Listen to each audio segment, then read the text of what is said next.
Hello बच्चों, welcome to the YouTube channel of Suraj School. In today's video, we will discuss about the thermodynamics and some process of the thermodynamics. The main two process are there, that is first is isothermal and second one is adiabatic. जो process होते हैं किसी भी system के अंदर, thermodynamic system के अंदर अगर कोई भी थर्मोडायनेमिक वेरिएबल का मतलब होता है, it means any pressure, volume, temperature, composition changes with respect to time.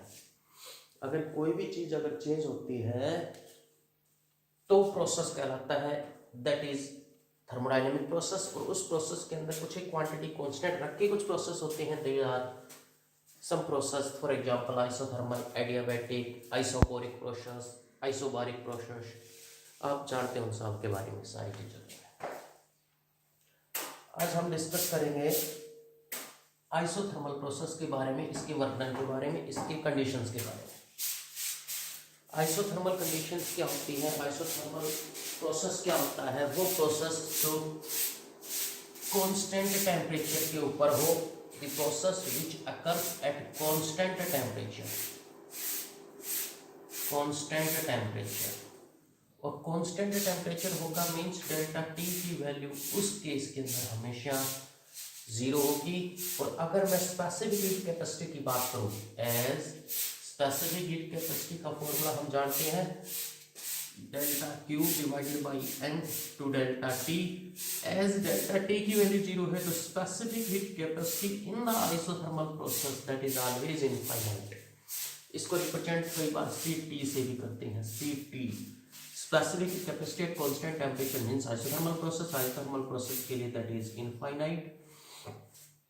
For example melting process है, बॉइलिंग प्रोसेस है, जिनके अंदर टेम्परेचर चेंज नहीं होता, वो सारे के सारे कैसे हैं?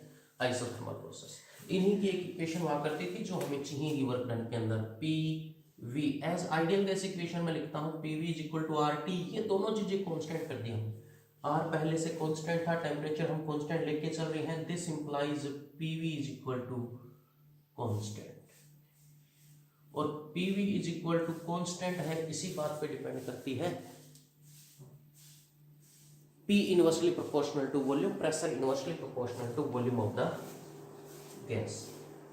कांस्टेंट टेम्परेचर के ऊपर है ये सारी चीजें. हमारा जो आज का टॉपिक है main, that is work done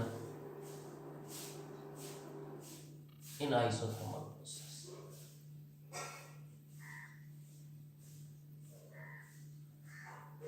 isothermal process के जो वर्क डन होता है and heat produced in the isothermal process, इसका एक्सप्रेशन हमें फाइंड आउट करना है. मान लिया कोई भी थर्मोडायनेमिक सिस्टम, इनिशियल उसकी प्रेशर की वैल्यू P1, इनिशियल उसकी वॉल्यूम की वैल्यू V1 और इनिशियल टेम्परेचर है T. T सेम है, कांस्टेंट है, जीरो नहीं है. Initial temperature T and some time के बाद हमने उसकी प्रेशर P का 2 हो गई, वॉल्यूम V2 हो गई और temperature as it is same है, that is T. P1 V1 T initial pressure, volume, temperature, P2 V2 T final pressure, volume and temperature है किसी भी थर्मोडायनेमिक सिस्टम के. और उस थर्मोडायनेमिक सिस्टम में जो चेंज हो रहा था, P1 से P2 प्रेशर चेंज हो रहा था, V1 से V2 वॉल्यूम चेंज हो रही थी, T1 से टेम्परेचर कांस्टेंट था. उस केस के अंदर किसी भी टाइम में एट एनी इंस्टेंट बीच में कहीं भी, at any instant work done जो होता है, वर्क डन ये हम पहले भी पढ़ चुके. एज वर्क डन का formula that is equal to small amount of work done लेंगे कहीं भी, work done dW is equal to, that is always equal to PdV. Pressure work done का formula that is always equal to pressure into change in the volume होता है किसी भी instant के ऊपर. जब कांस्टेंट प्रेशर किसी भी टाइम पे P था, small change in volume dV के लिए जब कांस्टेंट प्रेशर P है, उस टाइम पे जो small amount of work done है that is given by dW is equal to PdV. Then total work done. Total work done in expanding the gas. हम expand कर रहे हैं, मान लिया expanding the gas through volume V1 to V2.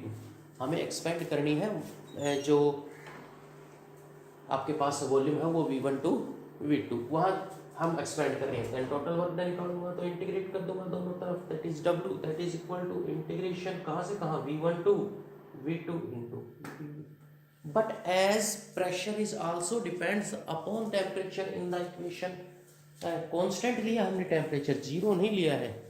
As from ideal, from equation 1, from ideal gas equation, ideal gas equation. अब ideal gas equation क्या कहती है कि PV is equal to pressure और वॉल्यूम की मल्टीप्लाई है, वो किसके इक्वल है, RT for 1 mole of gas ली हमने। This implies PV is equal to RT by V, putting the value of pressure in this equation, that is equal, this implies work done is equal to, constant temperature की बात करें उस time पे pressure है, integration V1 to V2, P की वैल्यू मैंने वहां से पुट कर दी RT by V into dV। This implies R as constant है अपने पास, गैस कांस्टेंट कहा जाता है, टेम्परेचर को हमने पहले ही कांस्टेंट कहा है क्योंकि आइसोथर्मल प्रोसेस है। अंदर बच गया V1 to V2, that is equal to V1 to V2 1 by V dV। This implies total work done in expanding the gas W is equal to RT as it is बाहर है ही, 1 by V dV का integration आप जानते हो natural log होता है, log L V, और इसकी लिमिट V1 to V2। अपने पास जो भी टेबल होती है लॉग की वो आप जानते हो, लॉग बेस 10 की होती है। दिस इंप्लाइज हम इसको log 10 में कन्वर्ट करेंगे तो आगे आपको पता है 0.303 RT, 2.303 RT log, ये बढ़ गया log बेस 10 हो गया है V, और इसकी अगर मैं वैल्यू रखता हूँ V2, लिमिट की बात करूँ तो V1 minus V2, upper limit minus lower limit. This implies total work done. This implies total work done in expanding the gas, that is equal to 2.